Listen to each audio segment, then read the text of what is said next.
Idade das Trevas, 1000 anos de atraso. Essas são tipo as etiquetas que a gente costuma colocar num período imenso da história, né? É quase uma imagem mental automática. Sim, um mundo cinzento, sem progresso, espremido entre a glória de Roma e o brilho da Renascença. Mas, e se essa imagem estiver, assim, fundamentalmente errada? Hoje a gente vai abrir os livros, e é literalmente isso, os manuscritos medievais, para descobrir um mundo que não era bem de escuridão. Era um mundo de uma preservação teimosa e de inovação silenciosa. A proposta aqui é justamente essa: usar o objeto mais precioso da Idade Média, o livro, como se fosse uma lente de aumento. Certo. As fontes que a gente analisou contam uma história muito diferente da do senso comum. Elas mostram como esse período, que está longe de ser um vácuo cultural, foi a ponte. A ponte essencial. Exato. Que não só guardou o conhecimento da antiguidade, como também preparou o terreno, peça por peça, para a explosão cultural da Renascença. Sem essa ponte, a Renascença simplesmente não teria o que renascer. E o mais curioso é que o próprio nome do período já é parte do problema, não é? O termo Idade Média. Nem existia na época, né? Exato, é uma invenção surpreendentemente recente, de 1667. Foi criada por um professor chamado Horn. E a definição era puramente negativa. Sim, era aquilo que não é nem antiguidade nem tempos modernos.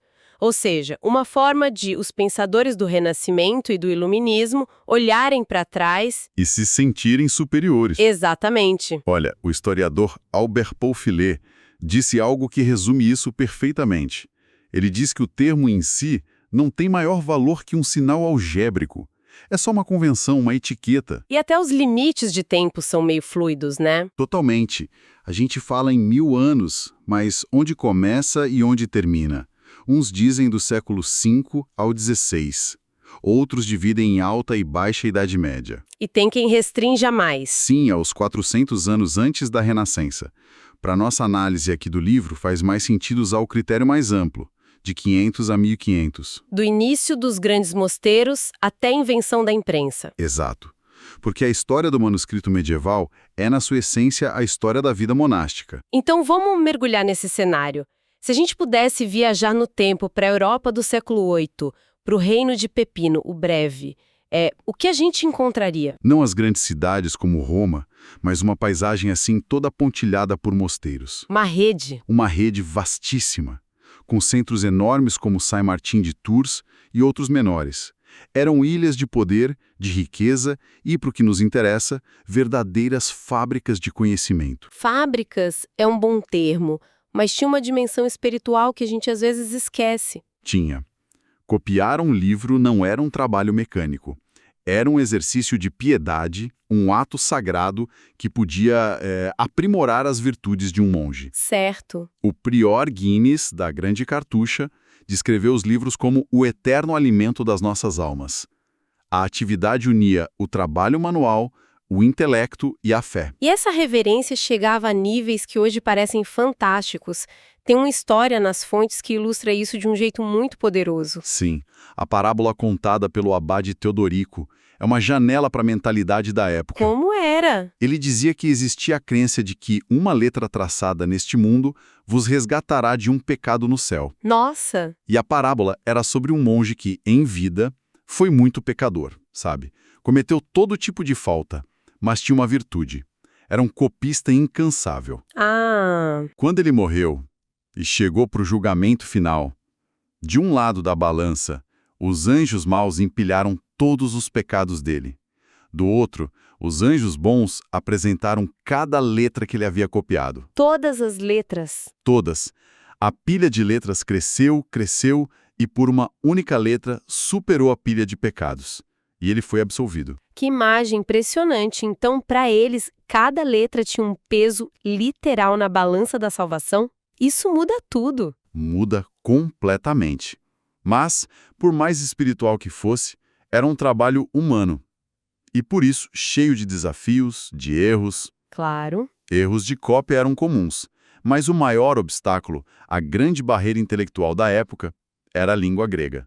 Mas por que essa perda do grego foi tão grande? O Império Romano do Oriente, Bizâncio, continuava falando grego, produzindo filosofia. Pois é, havia uma desconexão. A fragmentação política depois da queda de Roma levou a uma fragmentação intelectual. A rede de educação bilíngue do mundo antigo se desfez no Ocidente. Conhecimento se perdeu. Se tornou raríssimo. Então, um escriba num mosteiro na Gália, ao ver uma citação em grego num texto em latim, tinha duas opções. A primeira era decalcar as letras, mesmo sem entender nada.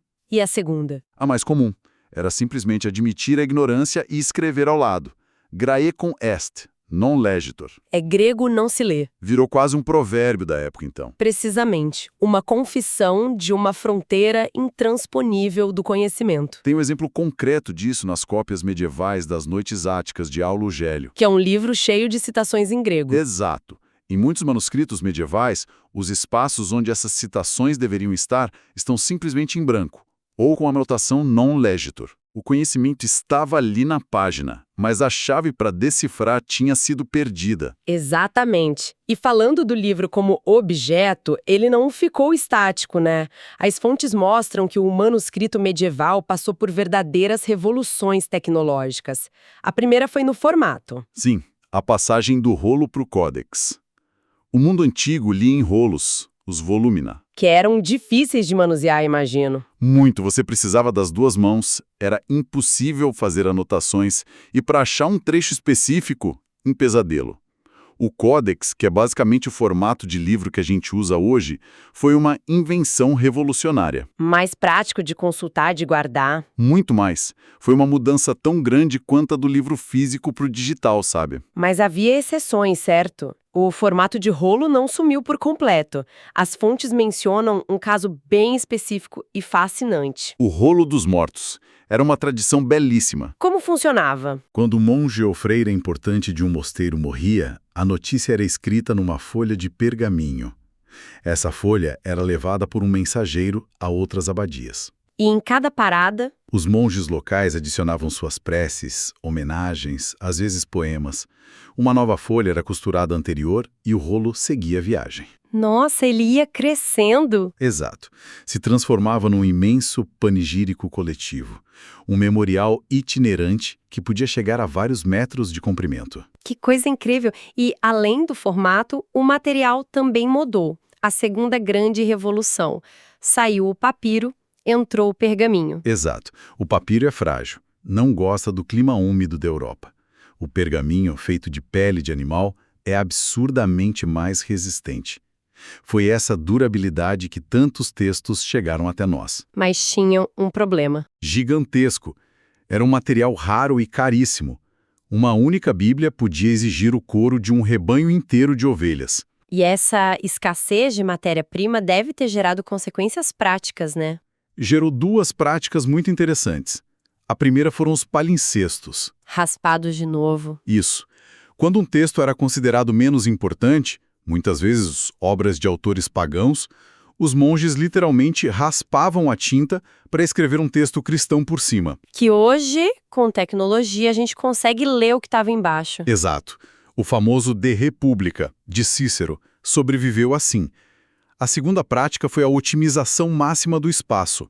Margens menores, letras minúsculas e um sistema complexo de centenas de abreviações. E essa necessidade de otimizar o espaço não acabou mudando a própria forma das letras? Foi daí que surgiu um novo estilo de escrita? Essa é a conexão perfeita para a terceira e talvez a mais impactante evolução, a própria escrita. No início da Idade Média era um caos. Dezenas de estilos regionais, muitas vezes ilegíveis. E aí veio Carlos Magno. Veio Carlos Magno, no século IX. Ele percebeu que precisava de uma escrita padronizada para administrar um império e, sob incentivo dele, os monges desenvolveram a escrita carolíngia. Uma invenção puramente medieval. Totalmente. Clara, elegante, com letras minúsculas bem definidas, separação entre as palavras, uma revolução na legibilidade. Espera um pouco, deixa eu ver se eu entendi. A maior parte dos textos clássicos que a gente tem hoje, de Virgílio, Ovídio, Cícero, sobreviveu em cópias feitas por monges no século IX, usando essa escrita. Exatamente. E aqui vem a parte mais alucinante. Séculos depois, na Renascença, os humanistas italianos foram aos mosteiros em busca desses manuscritos antigos. E o que eles encontraram? Encontraram essas belas cópias do século IX, em escrita carolíngia.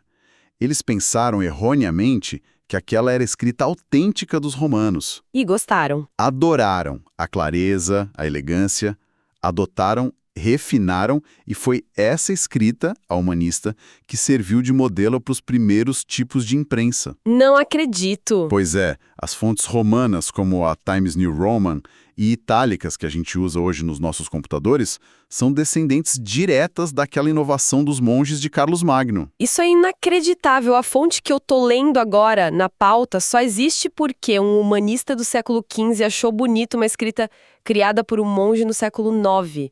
É uma conexão de mais de 1000 anos que a gente nem percebe. É uma continuidade invisível, mas fundamental. E além da escrita, que era o corpo do livro, tinha a alma visual, a arte. E aqui também há a confusão de termos, né? Entre miniatura e luminura. Certo, vamos esclarecer isso. Qual é a diferença? Miniatura não tem a ver com tamanho. A palavra vem do latim minium, um pigmento vermelho. Era a técnica de decorar as letras iniciais só com esse vermelho. Ah, o minium, entendi. E iluminura de iluminare, iluminar. É o termo geral para toda a decoração. As cenas complexas, as bordas, o uso de ouro que refletia a luz e literalmente iluminava a página. Então toda miniatura é uma iluminatura, mas nem toda iluminatura é uma miniatura. Perfeito, é isso. E essa arte de iluminar as páginas também evoluiu drasticamente. Não era uma coisa só. Teve fases. 2 grandes fases. A primeira, até meados do século XIII, é a fase hierárquica ou simbólica. O artista era um clérigo, anônimo, e a arte não queria ser realista. Ela falava ao espírito. Como na representação de Cristo na cruz que as fontes mencionam? Exato. O objetivo não era o realismo anatômico. O sangue escorria da ferida direto para um cálice segurado pela igreja, que era uma figura feminina. Era uma teologia visual. Mas a partir do século XIII, algo muda. Entramos na segunda fase, a naturalista. O que aconteceu? O mundo estava mudando. Cidades, comércio, universidades, a cultura estava se secularizando. Os patronos da arte já não eram só os abades, eram reis, nobres. E eles queriam se ver na arte. Exatamente. O artista, que agora muitas vezes era um leigo profissional, começa a representar cenas com roupas e arquitetura da sua própria época. O simbolismo dá lugar ao realismo. É o embrião da pintura moderna. E as fontes apontam uma conexão fascinante dessa arte com os vitrais das catedrais góticas. Sim, a ligação é íntima. As técnicas, os contornos pretos, as cores vibrantes e muitas vezes os próprios artistas eram os mesmos. O mesmo artesão fazia os dois. Podia fazer. Um historiador da arte resumiu numa frase genial: a miniatura é o vitral visto com o binóculo ao contrário. A lógica visual era a mesma, só mudava a escala e o material. Então, juntando todas essas peças, a salvação pela escrita, as revoluções tecnológicas, a arte, vamos voltar à nossa questão inicial. O que tudo isso nos diz sobre a Idade das Trevas? Fica claro que esse mito não se sustenta, né? De forma alguma. O pensador Émile Littré resumiu isso de forma brilhante. Ele disse que um sol não nasce de repente no meio de trevas profundas. A Renascença não surgiu do nada. Não foi um interruptor que se ligou. Não, foi o resultado de um longo, lento processo de maturação. Na verdade, quando a Renascença chegou, a Idade Média já tinha cumprido o seu ciclo. A Renascença não destruiu nada. Ela se estabeleceu sobre as fundações e usou o material que a era anterior tinha preservado. E para que a Renascença, um movimento laico, acontecesse, era preciso que os textos clássicos estivessem disponíveis em algum lugar. E onde eles estavam? Nas bibliotecas dos mosteiros, guardados por aqueles monges. Os mesmos monges copistas. Exato.